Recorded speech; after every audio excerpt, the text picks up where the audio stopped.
Tingnan niyo po yung mga kasama nila, oh.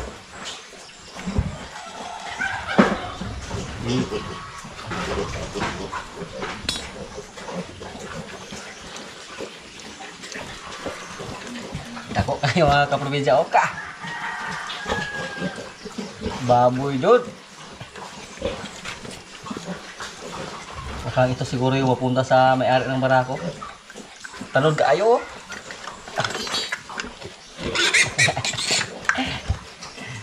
Let's on the let's kani may mga balagtok mo ni. Mga balagtok mo. Pila ka bututo lagi ba man ni? Tanod ka ayo. Hindi mailap yung mga break natin, oh.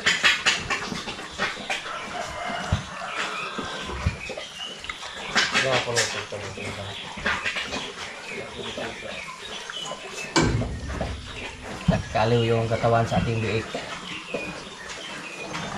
Kung ganito sana lahat, okay.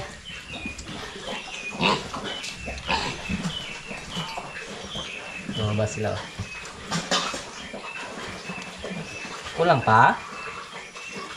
Yan na po kayo, mabusog kayo mo, basta magsukaya mo.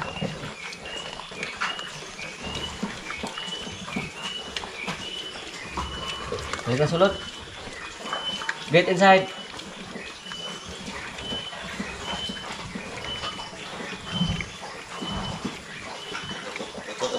Pasok. Pasok.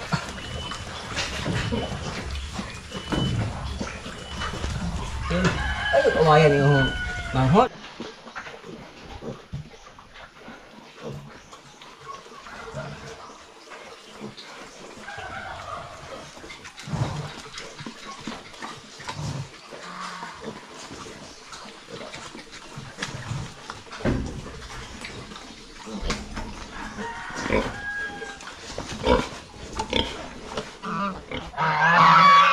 Kaprobinsya, oh, yung ating mga alaga gansa, pabo, pato, nakalabas po sila. Pero ngayon po, balak po natin na hindi natin sila palabasin. Kasi yung pabo natin, yung itlog dito sa labas, oh, delikado to, baka makain ng aso. Kuha na itlog doon, ibahin na dito, kasulod na to din sila.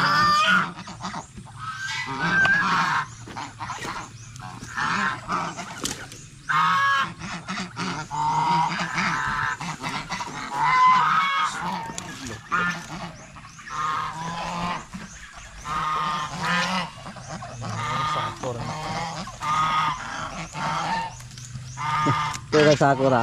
Pura sakura.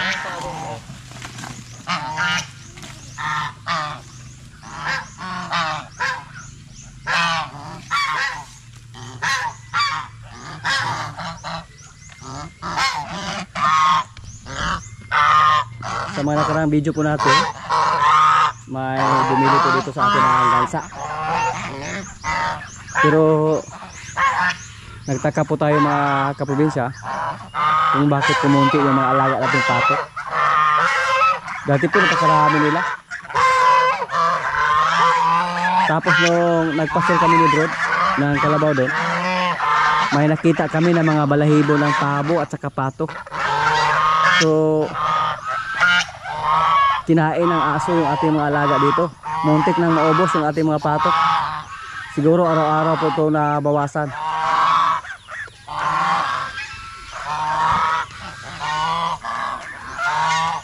Yung pato napakadali lang hulihin ng aso. So ngayon, hindi na natin sila hayaan na makalabas. Ipaayos naman natin yung bako dito sa ating mga pato. May balahibo din ng pabo na nakita namin doon.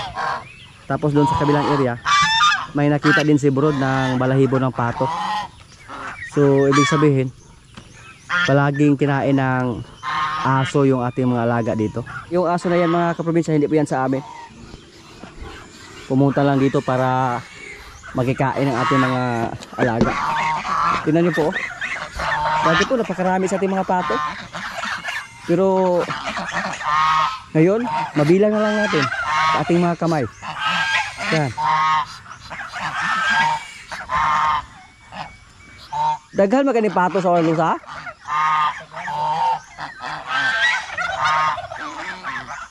Wala makita sige ihaw?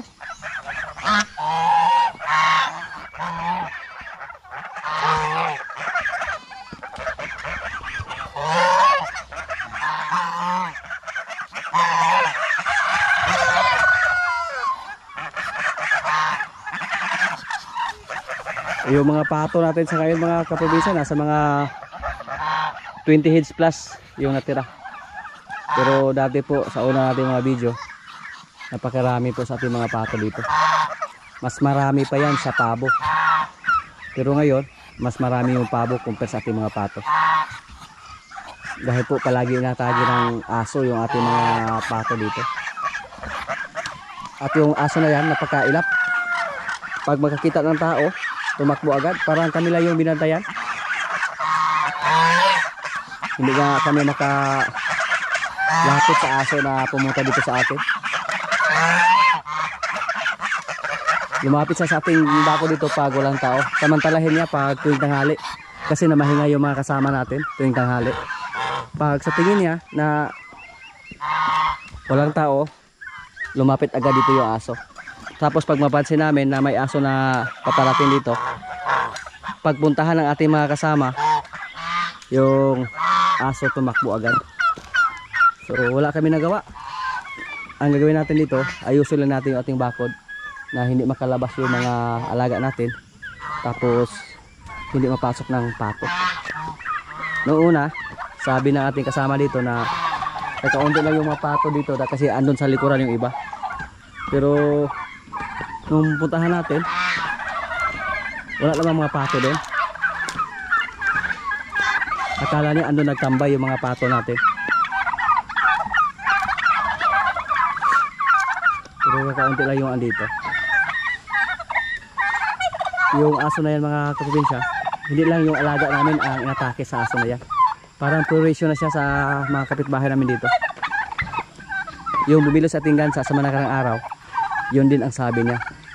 Inatake din ng aso yung kanyang mga manok.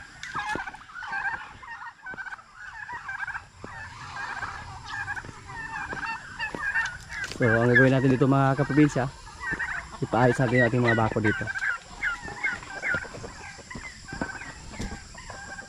Wala namang pato dito. Ilan lang. So napakasayang sa ating mga pato. Sabi ko po nung una, kahit magkatay pa tayo na araw-araw ng pato, pero ngayon hindi na pwede araw-arawin yung pagkatay ng pato. Siguro magbawas tayo. Yung mga matatanda na tandang, ay mga tandang dyan na pato, yun po ang bawasan natin, yun po ang katayin natin. Pero ang problema dyan, medyo matigas yan, kailangan ng mataas na panahon pag yun po ang lutuin. Makunat yan pag hindi natin mapakuluan ng gusto.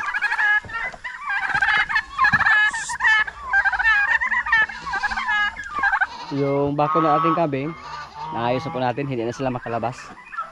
So ngayon, ang ipaayos natin dito, Yung bako naman ng ating mga pato at saka pabo. Sayang yung gastos natin pag kainin nila ng aso. Ato na kayong istoryahan ito iyan na iro daw. Istoryahan na. Oh. Kay kining mga alara sayo naman kani bugago nila.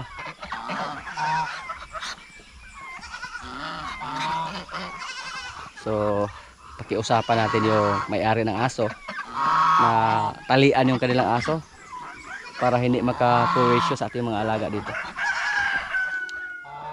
Kaya kaya ito mga manok na gawas siguro man na. Mga piso. Sa ba siga na itong tanggaw na ito mga manok. Yan po ang mga disadvantage sa ating mga alaga pag walang bakod mga kaprobinsya or pag nasa labas sila ng bakod. Pwede silang makain ng mga aso. Tapos yung mga pato at saka pabo, kahit maglagay pa tayo ng baitlogan doon sa loob ng bakod, basta makalabas sila, mas gustuhin pa nila na mag-itlog doon sa labas. Kasi pag gusto sila, magkapili sila ng pwesto. Kahit saan saan lang, katulad ngayon, andun naglimlim sa gilid ng sapa. Buti na lang, hindi siya nakita ng aso. Hindi siya nakain kasi yung aso na yan, hindi lang itlog yung puntarya, pati yung mga katawan ng aso. Kuresyo na sa amin yung aso na yan mga kaprobinsya. Kasi yung una, yung itlog ng ating migala, inubos din niya. Sila si Brod sa tuwing magpasok sila doon, palagi silang nakakita ng mga balahibo. Balahibo ng pabo at saka pato. Nagkalat doon sa may masukal na area, sa mga damuhan. So subukan namin na pakiusapan yung may-ari pag mamit natin na talian yung kanilang aso para hindi mapurisyo yung ating mga alaga. Puntahan natin si Rigor kasi nilagyan natin siya ng busal. Gusto pa niyang tanggalin yung busal nung nilagyan namin siya ng busal. Tumakbo siya.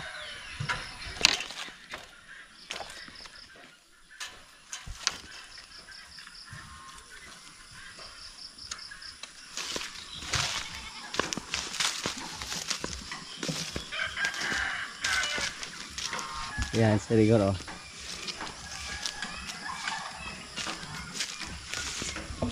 Musta Gor? Si Martis din, pinalitan ng busal. Napakasya ni Rigor oh na may busal oh. Murag karaang turo ba?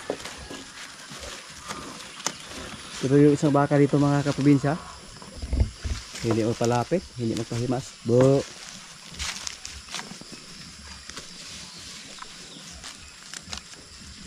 Bu.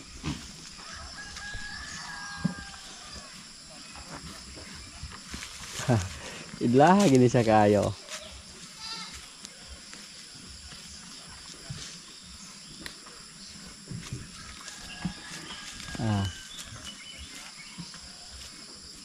Hindi magpalapit mga kaprobinsya. Malakas kumain si Rigor kahit patigas yung tubo. Si Marites oh. Pag may mga baka na malapit ng mga anak, ilagay naman dito. Tapos si Marites, yan naman yung ilagay doon sa kulungan. Itong si Rigor, dito lang to sa labas. I-train natin siya na pwede rin sakyan. Maganda sakyan yung baka. Ito ang problema, madulas lang. Hindi katulad ng kalabaw.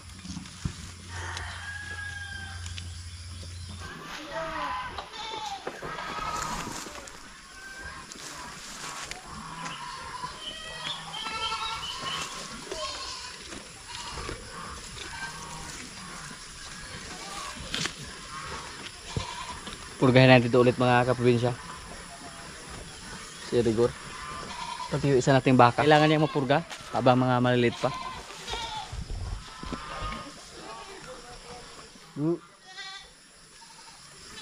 Di good pa dool ba?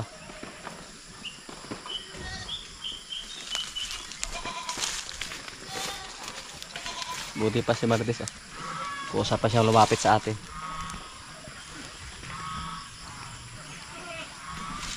Yung kulay ni Marites parang nagbago mga kaprobinsya oh. Ito po oh. Katulad to sa kulay ni Pugi. Ito. Hindi siya pure puti.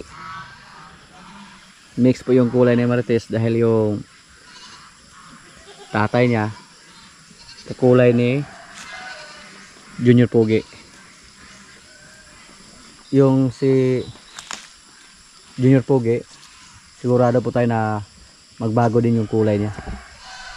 Baka katulad sa kulay ng kanyang nanay. Si Rigor, ganyan din ang kulay dati nung lumabas siya. Pero ngayon ni Puspaw. Yan, parang kulay ni Marimar. Yung kulay ni Rigor. Yung mga kabing natin dito. Eh.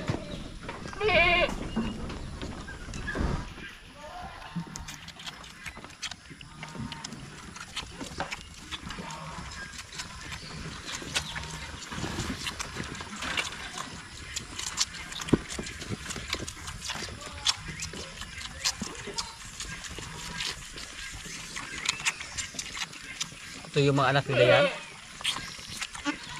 Psst.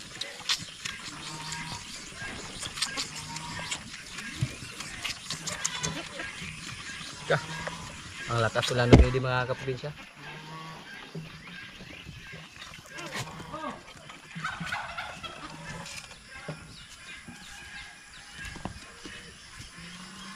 No more.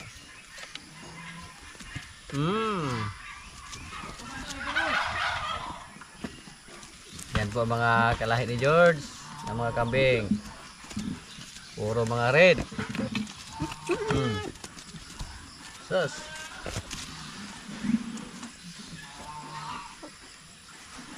Puro mga lalaki. Oy. Kaastiga kayo. Wala naman God. No more na. Sige. Bigsa kayo. Lalaki maguna. Mura makag si George pod.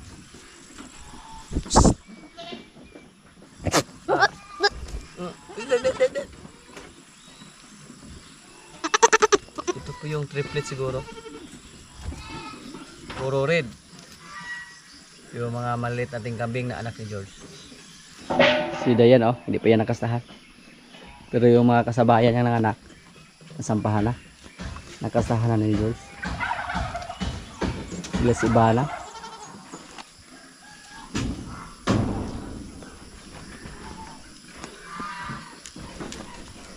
Naghihintay sila na pakainin.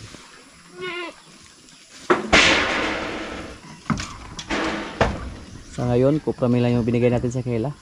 Saka kumpay. Yung kupramil, hindi na natin hinaluan ng feeds para makatipid tayo ng konti. Dahil sa dami nila, pag pakainin pa natin ng feeds, malaki na yung gastos natin. Ito po, parang si Bubo. Mas malaki pa siguro to kay Bubo. Yung kapatid niya, maganda sana din yan pero medyo badsot lang. Dahil sa kakulangan ng gatas. Isa na lang sa ating mga kabin dito mga kaprobinsya ang buntis. Yung blackhead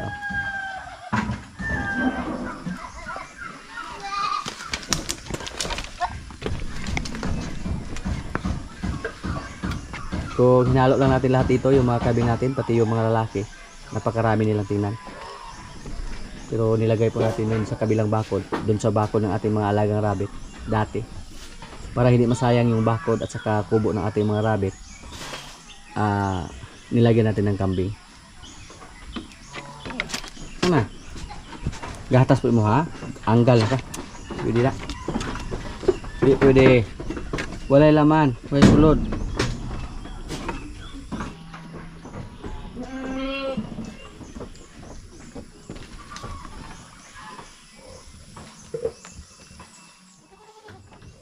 Hello. Higal kayo no. Iyara mo praktisa di ang soon.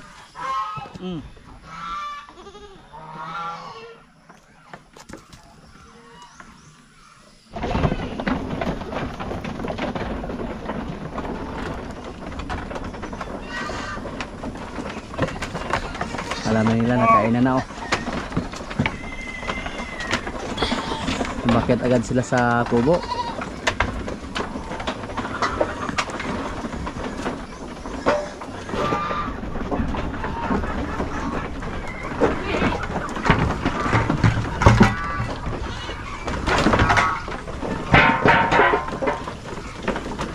Sila yan, pagkainan na, nilagay sila sa kwarto.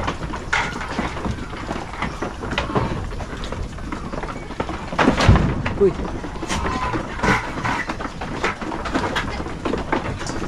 Di ba mukha anak na yan?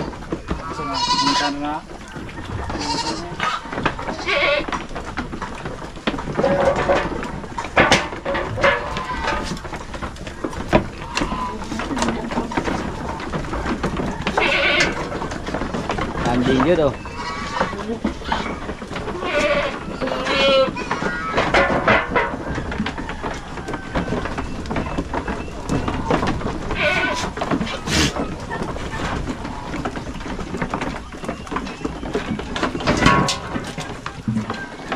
Kailangan natin magdagdag ng pagkainan dito mga kambing. Kulang yung pagkainan. Dati pag pinalabas namin si Dayan at yung nanay niya, si Dayan at yung nanay lang niya yung makakain, pati yung mga anak.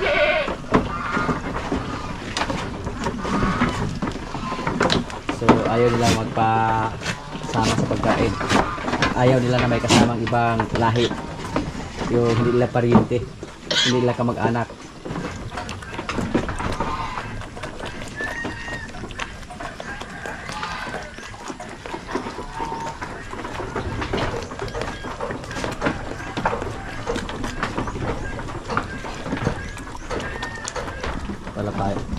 Lapitin natin yung dalawa. Lapit mo, lapit. Oh.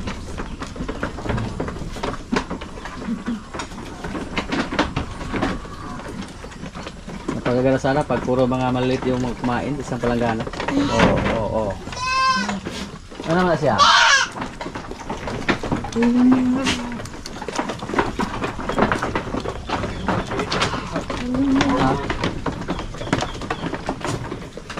Pahaog niyo sa sinuwag na yung hindi niya kamag-anak. Pinagtulungan nila ni Ibana.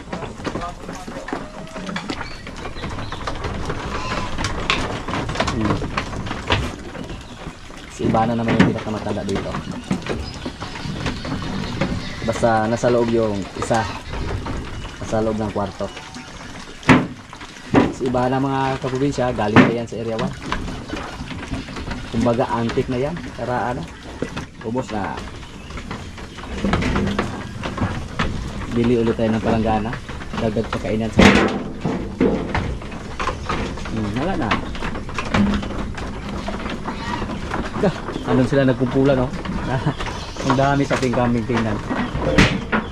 Lalo na pag lumaki yung mga kambing natin dyan, ng mga maliliit. Pero pag lumaki sila, kailangan silang iwalay. Kailangan sila ilagay doon sa bakod na hiwalay sa mga babae. Halos sa ating mga kambing na mga maliliit, mga lalaki. So hindi sila pwede dito. Suga ka. Hinay lang, wala na.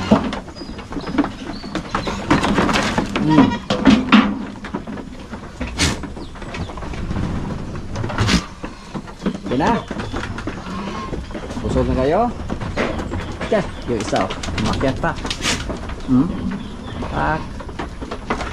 Si George oh. Baldi yung pagkainan niya oh. Musta George? Busog? Busog yun. Yeah. Dahil sa laki ng katawan ni George, saka dali niya hingalin pag may maglandi sa ating mga kambing dito.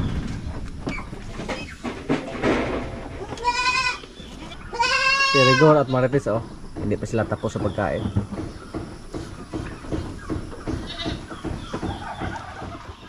Sa mga nakarang video po namin mga kaprobinsya, hinarvest sana namin yung ating mga hito dito.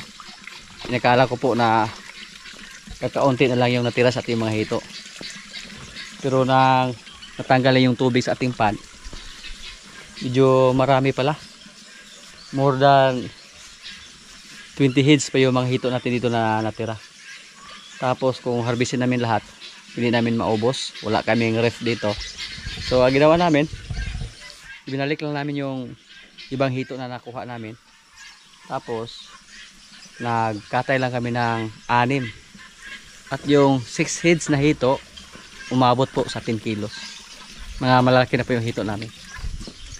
Namangha po tayo kasi kahit hindi tayo nagpapakain sa kanila, pero may ibang hito po na umabot ng 2 kilos.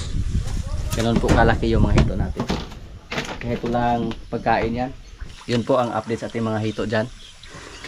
May natira tayo dyan, siguro nasa mga almost 20 heads yung natira. Pero pag magkatay kami sa 3 piraso pa lang, kasya na sa amin dito.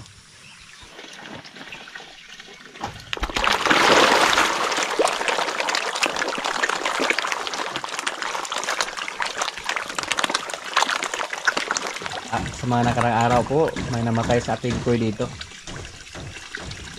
kasi nakalimutan nilang lagyan ng tubig. Yung tubig na tinagaling sa bukal, yun po ang ginamit doon papunta sa ating drum, sa ating bakahan. Tapos nakalimutan lang tutulin dyan at yung tubig umapaw lang sa ating drum. Tapos sa mga panahon na yan, napakainit ang panahon, kaya hindi nakasurvive yung ating koy na 2. Yung 2 kabuk na mga malalaki pa, sayang ating koy. Kaya sinabihan ko sila na palaging i-check yung tubig. Hindi po tayo gumamit ito ng makina, hindi tayo gumamit ng aerator para makatipid tayo sa gasto sa kuryente. Dati sinubukan natin na gumamit ng submersible pump.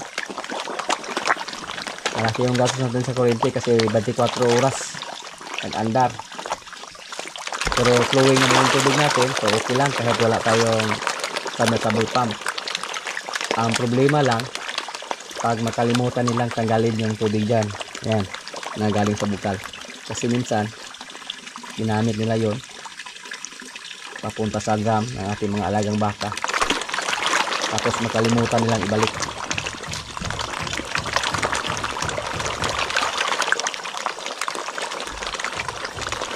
Yung mga malalaki pa yung namatay.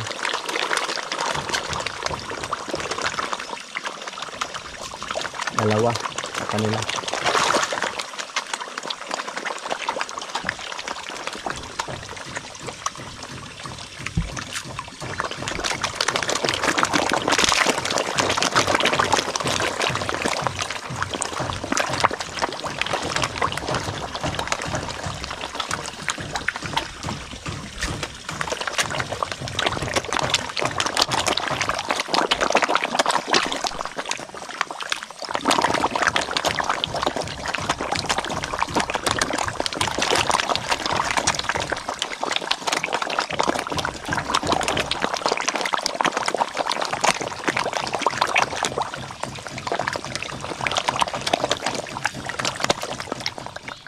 Mga kaprobinsya, kaya na po.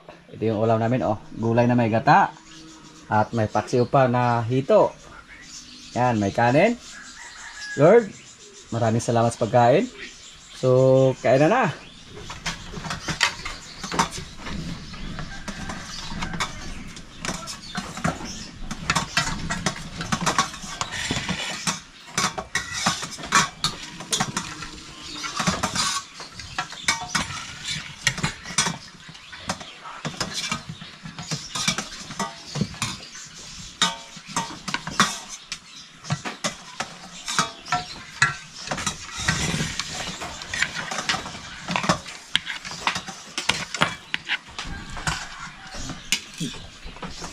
Biliban ako yung bataan na bro. Sugay mo ka utang mga galay-galay. O, tanawar ko. Tubog siya. Tubog siya. Gano'n ang tawag yung tubog ka. Tubog?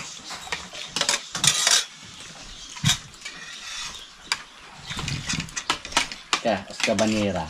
Hindi sa itupuha. Di maraak. Os, oh. Ulo itong nakuha ito. Pono. Dagan dira. Dagko po kayo na. Nagwid 2 kilo ani. Katang giunay parean siya nga. Anak kada makitag pantat ka kanang tuhod. Kanang ulo ito bata. Ug matuod ang saike. Namay. Ah. Tuhura. Tuhod man.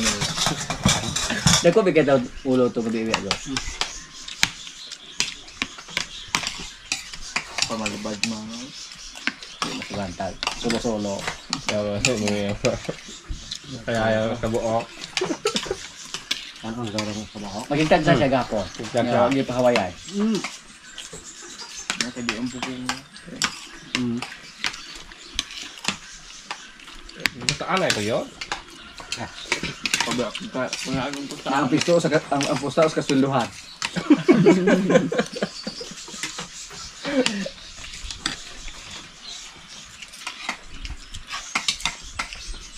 puno mong sili ng ano eh. Pantas. Ito nga video sa kanang puro sila ng butang anong kuan. Di magwanta. Pero yung gwanta rin nila kay. Oo naman siya. Pusta ko ito. Hindi pusta. Vlog yun siya. Pusta ano. Han ka na na eh.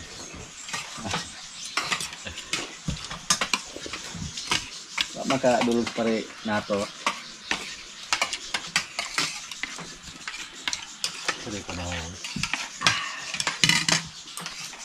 Muna nang sweet ko natin kuha sa buhay klaro kuyos na kayo. Bagay ang turok. Pagbukas mo kanina yung pagkakabalog mo. Ito isa ka. Pero lahat to bigas ay kinaon. Kaya ko sa bidal alid to. Hindi pareha ng kasama ng radyo matablaw. Ano mo? Adali ba lang to? Pag katong puti ra. Sa kaon. Wala ka itong project. Bugahin ito.